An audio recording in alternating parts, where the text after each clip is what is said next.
Hi hello everybody.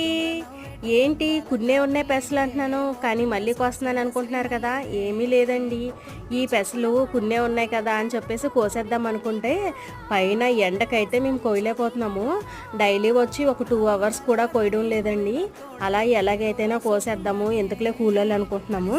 అక్కడ మీకు ఇప్పుడు మేకలు కనిపించినాయి కదండి, ఆ మేకలు అయితే మా చేలో పిల్లి వేసాము. ఆ పిల్లి పెసలు తినడానికి మేకలోళ్ళకి అయితే ఇచ్చేసామండి. చూడండి పెసలు ఎంత తక్కువగా వస్తున్నాయో. మామూలుగా మేము చేలుగొట్లకి అయితే పెడతాము, చాలా ఎక్కువగా వస్తాయి. బట్ వర్షాలు లేక రెండో పంట లేదు కదండి, ఇలాగ పెసలు ట్రైల్ వేద్దాం అనుకున్నాము. కానీ మంచిగా అయితే సక్సెస్ అయితే అవ్వలేదు. వేసినవి వస్తాయి చూడండి, అలా ఉందన్నమాట. అక్కడ అత్తమ్మ కూడా కోస్తున్నారు, కొద్ది దూరంలో ఉన్నారు. అలాగే అవి తాటి చెట్లు చూడండి, తాటి చెట్లు తాటిపళ్ళు ఇంకా అయితే పడుతున్నాయి. మేమైతే ముంజలు అయితే తినలేదండి. చూడండి అబ్బా, మేకలు